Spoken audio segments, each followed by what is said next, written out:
Um, I would describe the norming stage as everybody finding their place in the group. Um, there's clear objectives and guidelines set for either individuals or sets of groups, and everybody knows what the aim of the game is, and they work together um, mostly harmoniously. Okay, perfect. That's it.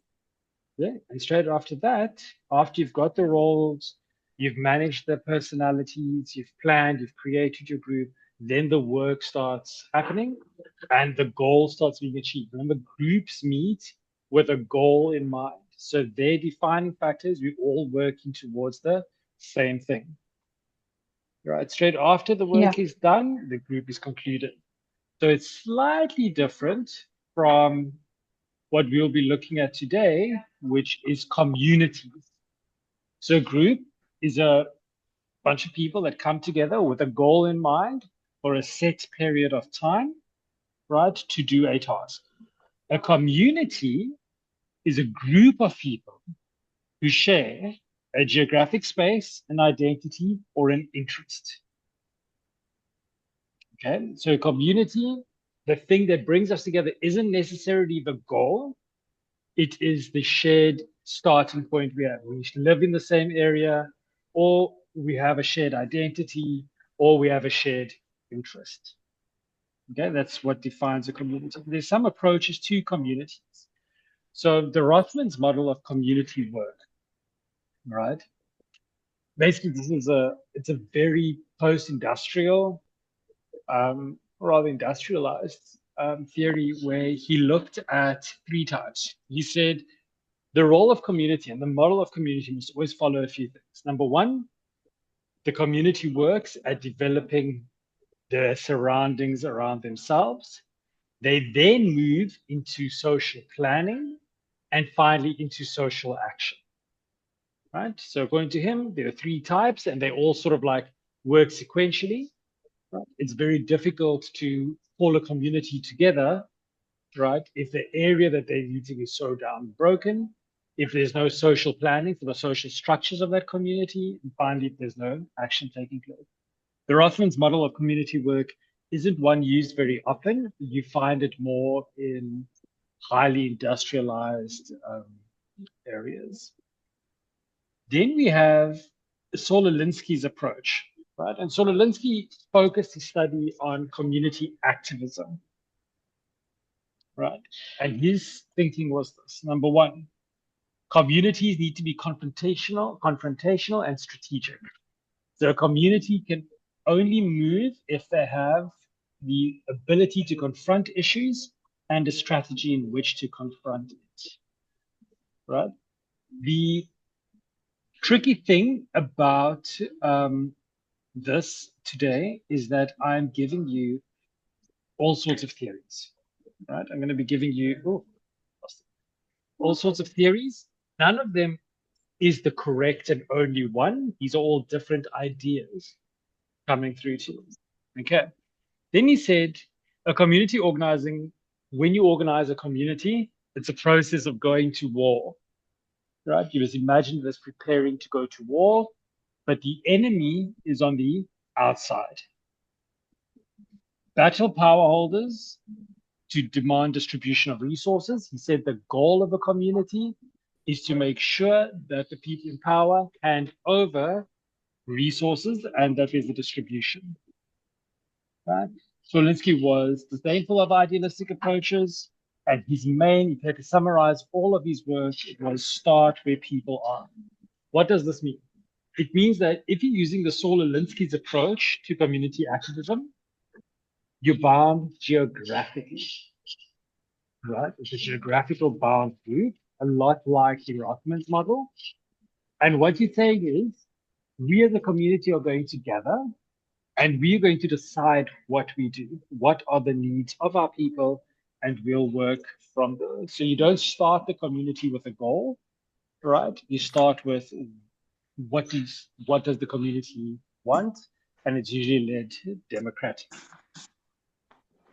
Then you get to Paulo Freire, all right? And he looked at mobilization. So Alinsky looked at groups as tools to activism, while Freire looks at it as tools to mobilization, right? So he starts off at the same place where Alinsky started.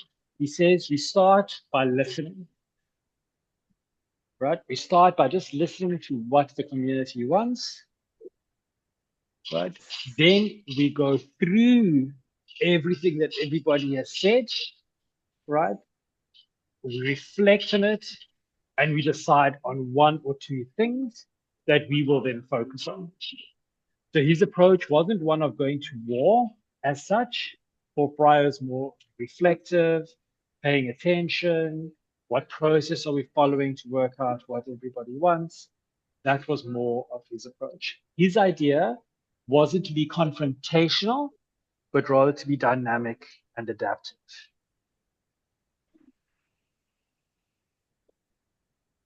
Right. From the 90s on, we started having women-centered and feminist approaches to community, right? And these communities obviously took on a very different flavor. Remember, we had the industrialized approach, which was fix your area, then work out the social rules. Then we had the next one, which was your community decide which rights they want to fight with, and they're fighting the man. Then we had Paulo Freire, who said, we don't have to fight and be confrontational. We need to be a reflective group and then work out our goals according to what people say and what the practice is. Finally, sorry, not finally, and then after that period, we got into the feminist approaches to community work. This is just a very short summary. There's so much on it, right? So number one, women-centered feminist approach focuses on women as key to their communities. They rely on consensus decision-making, shared leadership, and process orientation, right? And they gear to more long-term changes involving smaller groups of citizens coming together. Think Tupperware parties, right? So the idea of these groups was to balance the power out across society. So how do we build communities? Number one, a community needs the capacity. The first step to building a community or engaging with a community is you look at the strengths and assets of that community. The next question you ask is, what can we as a community develop and do to build our own resources, right? So we need more safety. What can we as a community do to create more safety? Could we create a community watch group, right? Could we do community patrols? That's a very common thing, I think, that we would find within communities.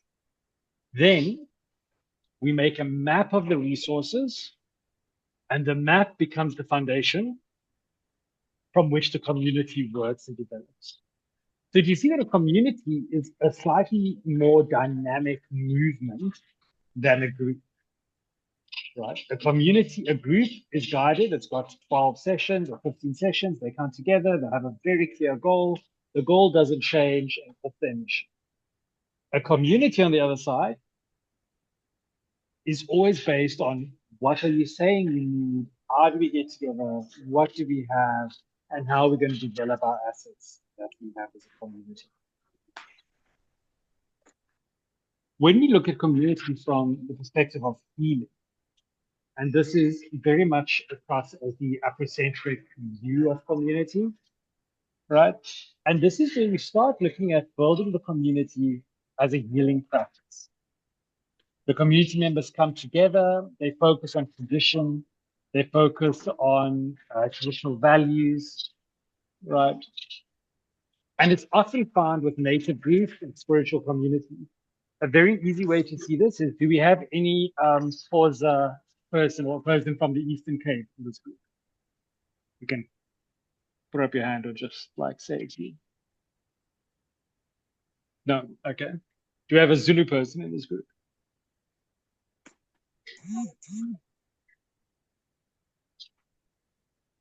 No one? Okay. So what happens in December with a lot of Xhosas and Zulus, for example, in Johannesburg? They go home, right? We call it going home. But what actually happens in December? You have a whole load of community events where traditions are reinforced, people sit together, elders sit, community sit, and people gather to share ideas in a traditional way, right? This is usually helpful in helping people navigate the internal struggles and battles and, manage their participation, right, within society. With that in mind, right? Oh no, we'll get to the question of church in a bit. All right. So, sorry. Bowlby breaks down community work into a series of phases, right? There's pre-entry, so before you belong to the community, contact and engagement of the community analysis, so what do we have? Organizational development, how are we going to structure our community? Then we put the action plan into place. Then we have a system for resolving conflict. And finally, we evaluate the community, usually on a yearly basis or quarterly basis, to see if our community is. So, which communities, Sophia, you belong to some communities, right? Tell us which communities you belong to. I belong to a Muslim faith community. I belong to a faculty of mental health personnel. I belong to a community of garden enthusiasts and foodies. Is that what we're looking at? Perfect. And what type of communities are they? Are they feminist? Are they religious? Are they community building, mobilization, activist communities? What type of communities are those? So the one is the faith-based one is obviously religious. The other ones are more social. And then there's obviously the ones that are goal orientated. So we're not feminists in the sense that we are not anti male, but we do what we call this. We do advocate for female equality and justice and all of those type of things. So, yeah, so that community is the GBV community, yeah. I think it's a good thing to not in a maybe touch base way. on. Not in a feminist way, because we also have a program within that GBV group on how to influence the perpetrator into better thinking habits and how to have healthy outlets for his anger and so on and so forth. Yeah. Okay, I think Sophia's highlighted something which maybe I wasn't, maybe I didn't clarify earlier. Right. When we speak about a feminist community or the feminist movement as such, right, we must be very careful of equating feminism with being anti-masculine, right? Yeah. Some great feminists, always saying if you aspire to be, equal to men, then your goals are too low. I think some feminists might say that, right? The idea of a feminist community is not to detract or to make, to overpower women. It is usually to empower women, right? Do you have extremists within the feminist movement? 100%.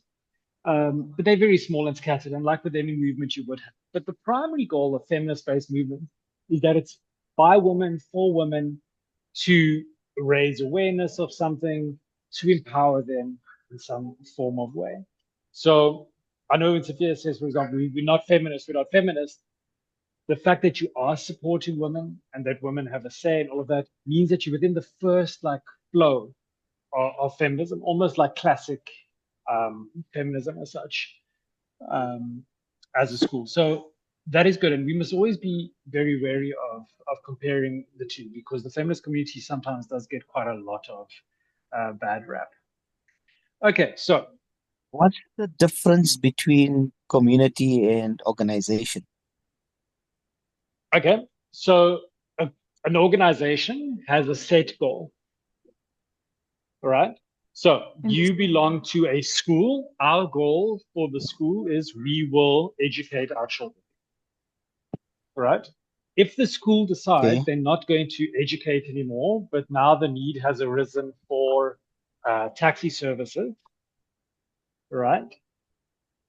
Then it's a community, it's not an organization, because the organization then has to go away, right? The organization Yes. goal is what makes it different from a community. A community's goals change and develop as the community changes and develops. So if you go back to Rothman's model, look, it was the 1960s, forgive him, but Rothman's model said first, what do communities do? Most communities are interested in their surroundings, their locality, right? And then they develop into different social types of action and social rule structures. An organization doesn't quite grow that way. An organization has a mission and values that it then tries to enforce throughout. Does that answer your question? Thanks. Yes. Okay, perfect. Elizabeth, is there something you want to add about communities that I might have missed?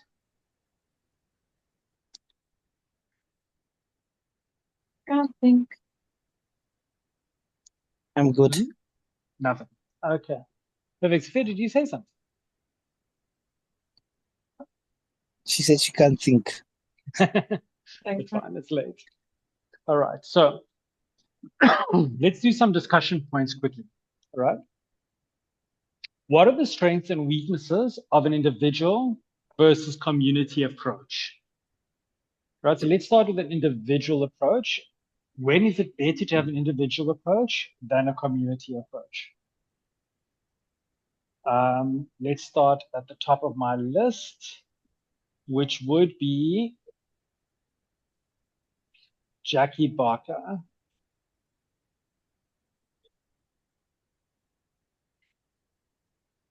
Can you repeat the question? Right. We're trying to compare the difference between individual approaches of support and community approaches. When is an individual approach better than a community approach? Noni, I'm going to ask you when the community is more useful than an individual with solving problems. So prepare yourself. Okay, Jackie, let's go. Okay. I think perhaps when you need a specialized person, like a lawyer or a medical personnel or something like that, so if someone has a specific skill, then it would make sense to have an individual approach. You don't need a community if you're sick. You need a doctor, and likewise for for legal things and stuff like that. So when you need one specialist or whatever, I think. Okay, so when there is an expert that is needed to resolve a problem, all right, that's a very personalized problem, the individual approach might be a bit better than the community approach. Noni, when is a community approach better than an individual approach? I think a community approach is better because it has got more voices, more ideas. And as the saying says, two minds are better than one. So when would we apply that? What type of situation needs a community approach? I think, especially now, as we are faced with thefts, robberies, and assaults, GBV cases, that's when maybe the community can come into place to try and sort out the issue. Okay, I like that. I like that very much. So a very, very simplistic way of seeing it is if you are, maybe Pedro can speak to us about this, right? The role of community within conflict management. So thinking of relationships and how they are solved within the South African understanding, right? Can you, Okay. Pedro, are you with us? Yes, I'm Nick. All right. Can you discuss how relationships are usually resolved in traditional South African settings? So you have an issue with your partner. Is that an individual approach or community approach? And can you explain that for us? I think it will depend a lot on your background and your cultural backgrounds. I do know there are some individuals that would get their families involved. There are some individuals that get the entire communities involved as well to sort out or to attempt to resolve relationship issues, for example, between themselves and their partners. So in a very traditional sense, what would happen is you'd go to the community, and that community might be your family, because like Noni said, two heads are better than one. People can share more ideas. It doesn't take a specialist to work out, but it takes a keen understanding of the people involved to work out what is right. Okay, so if you look at your own work and the jobs you're going to do, right? If I had to say, right, you tomorrow have to build a community. All right, Elizabeth has said the same thing, that two is better than one. There's collective action within a community. All right. If I had to say tomorrow you need to build a community, all right, which approach do you think, based on where you are and your skill set that you have, would you take the Rothmans approach, the Alinsky approach, the feminist approach? Which approach would you rather take, and how do you see a community forming? Dimakatsu, do you want to add in a little bit if I have to tell you to form a community?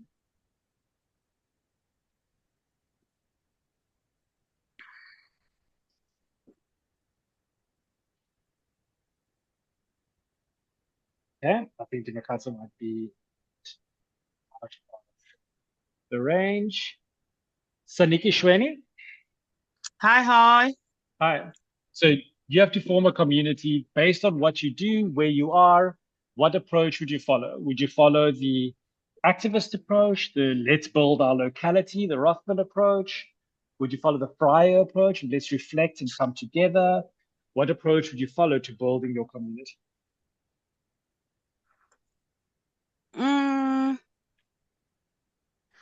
What I can say, the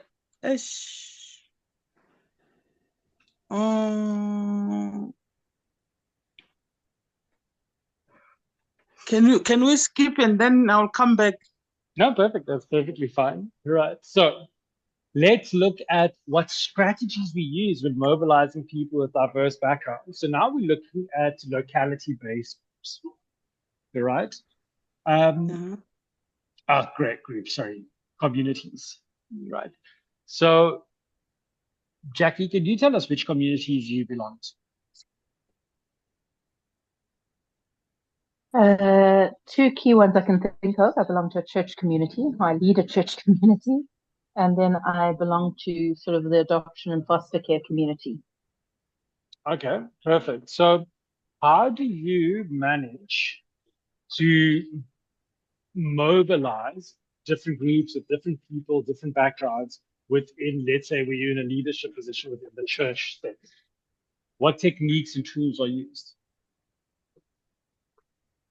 I think I use a lot of the engaging and listening. I can't remember which one that is. Fryer.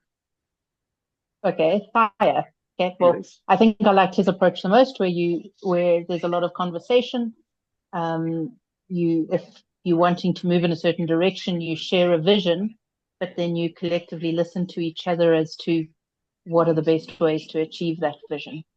And together with it, discern the way forward.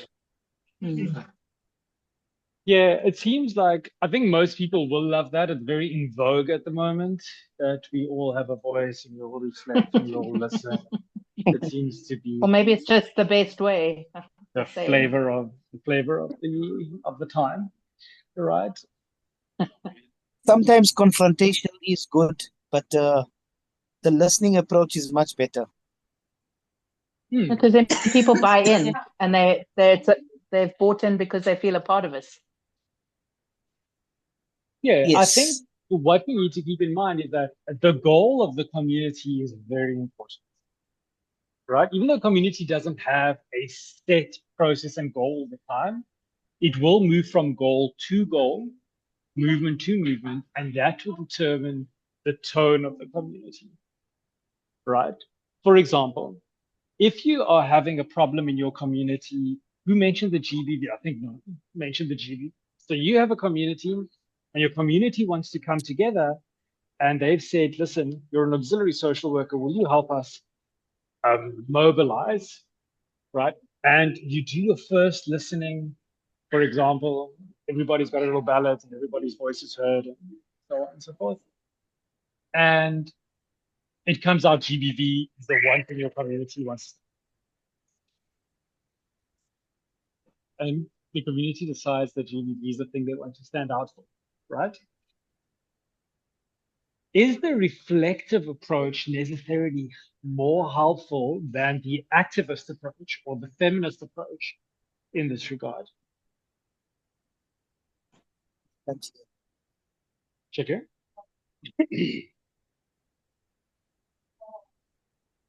Ah, we've lost I it. can't hear.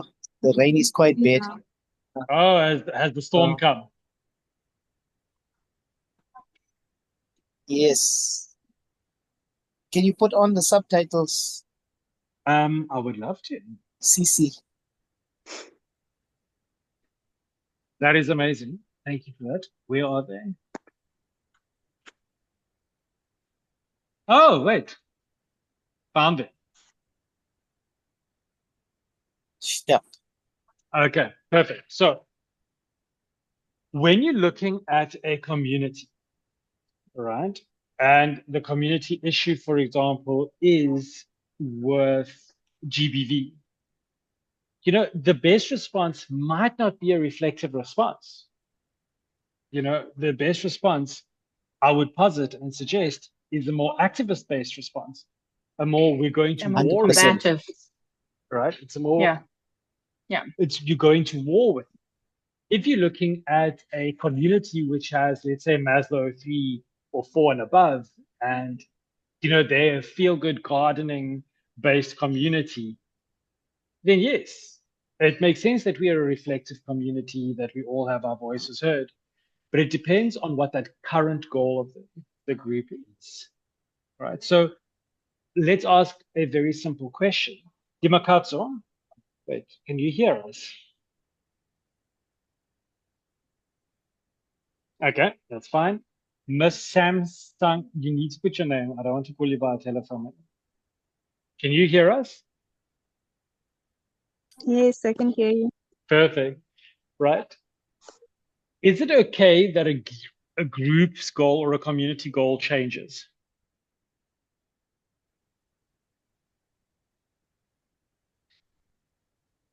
Oh, could she hear me and then she left?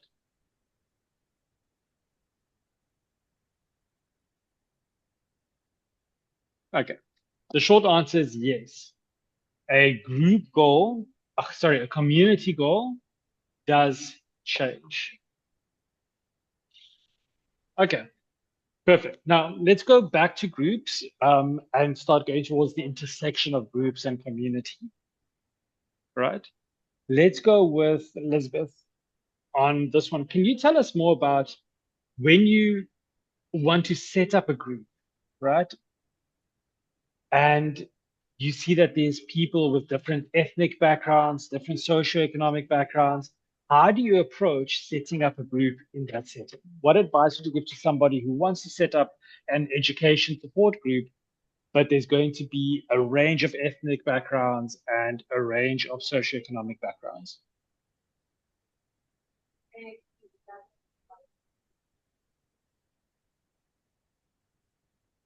Okay, Elizabeth seems to be out.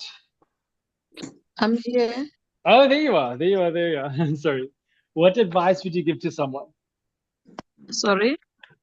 So we're looking at groups, right? And the forming of working with a group of people that have different backgrounds and different socioeconomic statuses, right? From our own Yes. as facilitators. what are some guidelines we can use when approaching people with different socioeconomic backgrounds in a group setting?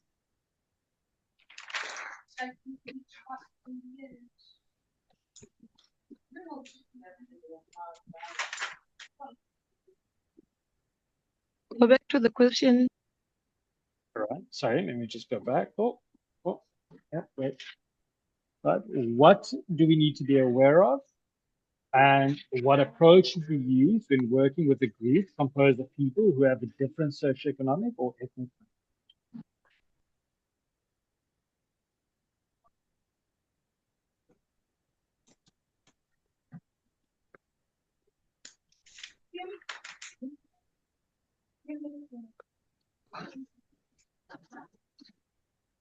Okay. I would say, or do you mind if I type it? No, it's very fine. You can type it. You can type it. Okay, I'll type it. All right. Perfect. Okay, let's get a bit more practical. Now we're going to go in the following order. We're going to start with Seneke, then Jackie, then Noni. All right. Seneke, you have to organize a group of youth around educational issues, right? What approach are you going to use?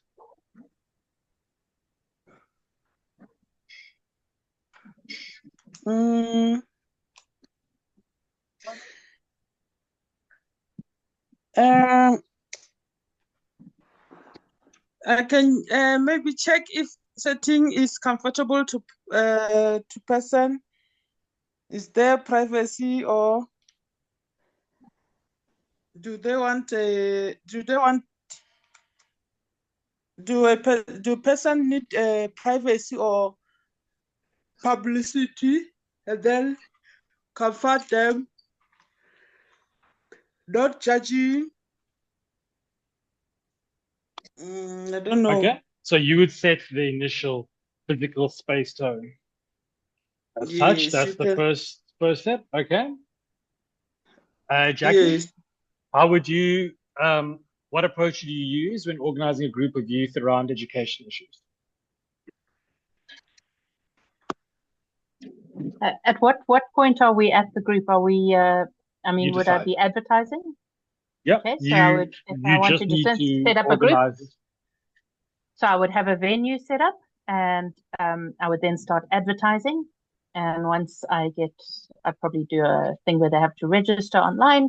Once they're all registered, I'd set up a meeting date, and we would get together, and I would assess what the group looked like once it arrived, and move forward with that. So I would ascertain the needs of the group once they arrived, and then set a program going forward. All right.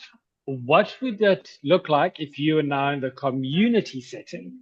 So the Johannesburg West or your municipality or your district, your locality had said, listen, we have a problem with youth and some educational issues, right? We need you to organize the community to support the youth around the educational issues. Which of the three approaches would be best in that situation?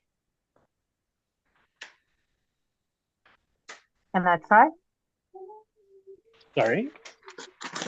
Are you still asking me? Yes, I'm still asking. Okay, sorry.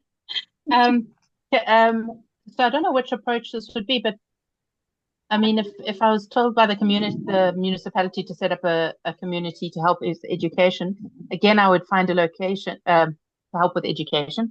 I'd again find a venue, and then I would organize leaders. So I would go into the community and find teachers or tutors or that kind of stuff. So I would train up some leaders. And once those were trained up, I would then advertise the services that were being offered. Okay. All right. So let's go back to some different approaches. And we look at models of communities, right? So Rothman's community's work was, we work in the locality, we plan together, and we take social action as a final step, right? But first we fix our surroundings. The Alinsky model is one that says a group functions for activism, right? We are not idealists. We start where the people are, we demand what is ours, and we are confrontational and strategic. Fryer's approach was we mobilize the community, we listen, we go through the findings, and then we create social justice and empower people through it. The feminist approach focuses on consensus of decision making, shared leadership, and long-term change involving smaller groups within that community. Capacity building is where you work on the resources that you already have and the strengths and assets of a community, right? And then the map of what you already have becomes the foundation of what you want to do. The healing community is used by native groups and spiritual communities. That's where people come together to share in tradition, as such. Now, based on those definitions, if you had to work with a community organizing a group of youth around education issues, Noni, which of those approaches would you use? I think I will go with the Paulo Freire. Paulo Freire, right? Yes, I think so. Yes, Of because community mobilization. yes, because I think it's educational youth educational problems affects parents and teachers and everyone. So I think if we have to deal with something like that, I will also involve the leaders, maybe like the principals. I will firstly engage even with the principals so that they should know that this is, I mean, as parents or as leaders, we are working together with them to combat whatever problem there is. Perfect. All And then right. maybe there after that, maybe we can even engage, maybe after the parents, the teachers, principals, then we can engage authorities of higher level so that to impose whatever that we want to be imposed. So Or your maybe approach would be very much we speak to each of the shareholders, what are the issues that they're facing, we listen, we find the themes, and then we build up on that. Am I correct? yes, All right. yes. Sophia, this question is just for you and Shakira. All right. Can you Can I add, guys? Yes. can I add to that? Of course. You can also offer your present. Sorry, you can also offer Your present. your presence. Yes, to the youth. Yes. Give them support. Okay, so we're looking at how we would do that. Do you want them to become activists? Do you want them to have a space for listening and sharing? What type of approach do you want from that? So you're on the right track. You are 2 steps ahead of us. We're still just before we provide them the support. No, you're thinking too fast for us. Okay, so Shakir, Sathya, can you hear me? Yes. Yeah. Okay, this question is just for you, right? What's the difference, would you say, if now you had the same issue, but you had to organize parents and all the community? So what approaches best work for the elderly? Not because you're old, just because you have experience in geriatrics. Sorry, I don't get What ask the approach? question. So we said that Paulo Freire's approach would be best used for a community in general and with a group of youth, right? So around educational issues. Now I'm saying when you approach all the community members, parents, the geriatrics, what type of approaches are more useful in your opinion with your experience of older people in communities? Is it activism? Is it feminist approach? Is it more Freire approach? What's the differences between mobilizing older people versus younger people? So I find that mobilizing older people requires more of a face-to-face approach. I think it was the number 5 one, where you ask them questions, open-ended questions, and you try to find the majority of like a survey, you know, um, which are the major issues that come out on top. We recently embarked on a mission to establish a ECD center for the squatter camp right next to our farm. And we were surprised that there were over 40 children in the ECD range years that were just wandering around the squatter camp every day.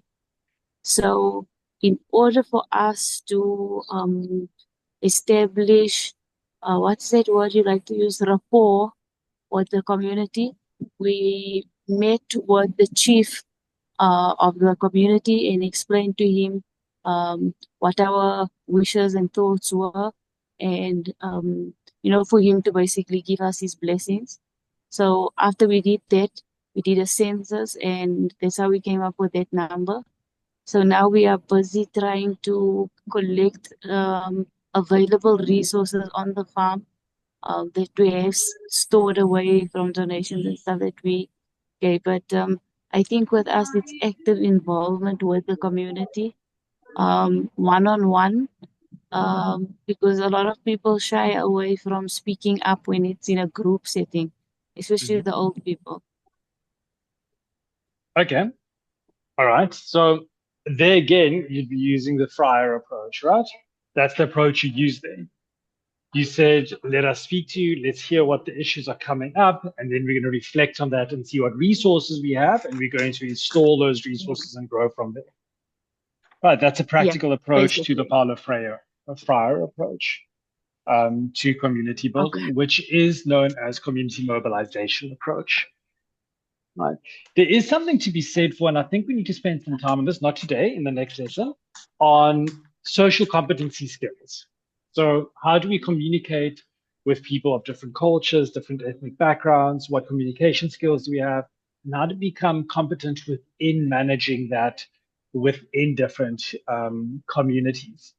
So, and just a bit of wrapping up, communities. Can I answer quickly before you wrap up?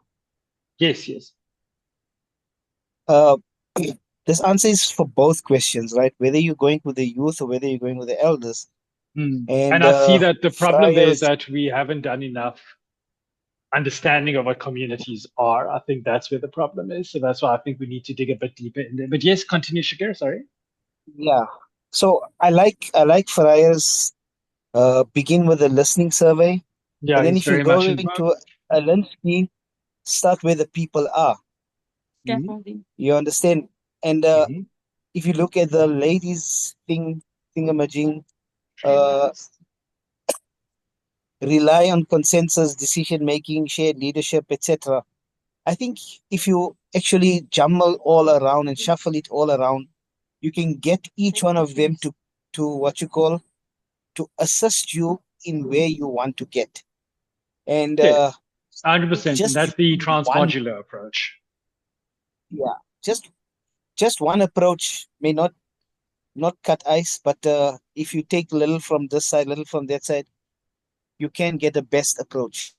And then you can call it the Nick approach or Fernandez approach. I don't know. It's already named the trans-theoretical approach or the transmodular approach to community. Unfortunately, somebody's already taken that. And Shakir is right. We're looking at each of these theories and each of these modules of community development, separately as their own standing theory, right? And it's very faddish. One comes in, one goes out of style. The reality is that we need to use a bit from each one of them within a community. And that depends a lot as to what that community's current goal is, right? So if the community's goal is one of searching, right, for what the issues are, we apply Paulo Freire.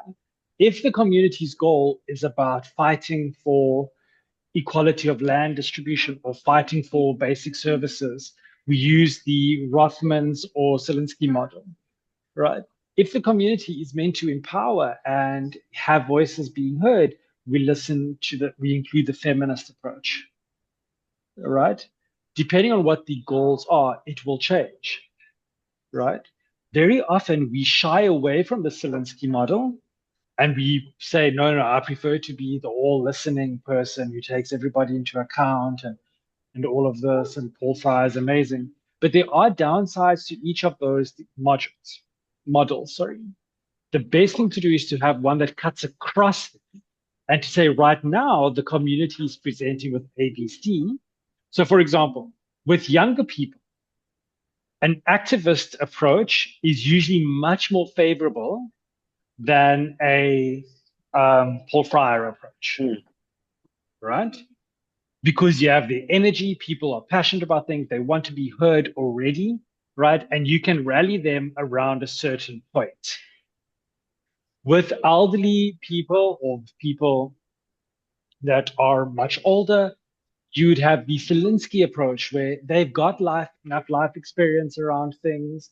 They now want to be heard and they all feel that they are experts in their field. And therefore you'd have more of the Zielinski approach. Fryer approach, sorry. Right?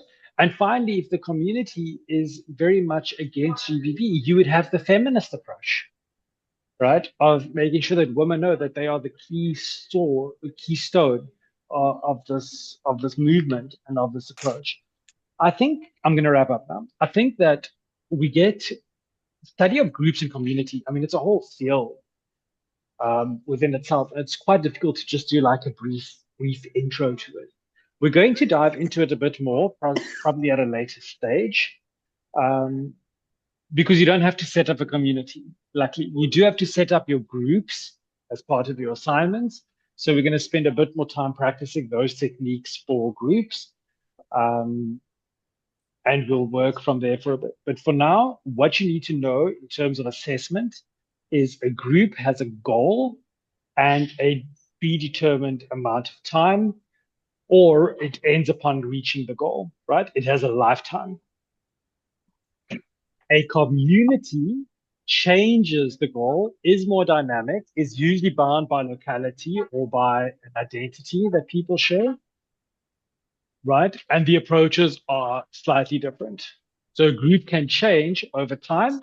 A community can change over time, sorry, but a group, once it reaches its goal, doesn't reform a goal. Okay, for the next week, what I want you to be able to do is to spot out which communities am I part of, which WhatsApp groups am I part of, which communities am I part of, and what is the approach that this community is following currently. Try and become good at spotting where the community is. Are we at Rothmans? Is this community a feminist community? Is it a healing community? Is it a support community? Is it a mobilization community? Is it an activist community? And sort of work through until you get so used to being able to spot a community and know where and what model that they follow, because they'll all fall into one of those models. Get to know the communities, because when you are within the field, you will be referring and moving people and working within different communities at different stages of the community, and have groups within those communities that obviously take the overarching theme of communities into mind. I see that I've gone over time, and with that, I am going to then allow you guys to enjoy the rest of your evening. Good luck with the storm. I hope that nobody suffers terribly from it. Moderate suffering will do. And I will see each of you guys next week. All right. Thank you, everyone. Have a lovely evening. Goodbye. You too, admin. Thanks. Bye. Okay. Good night. Bye bye.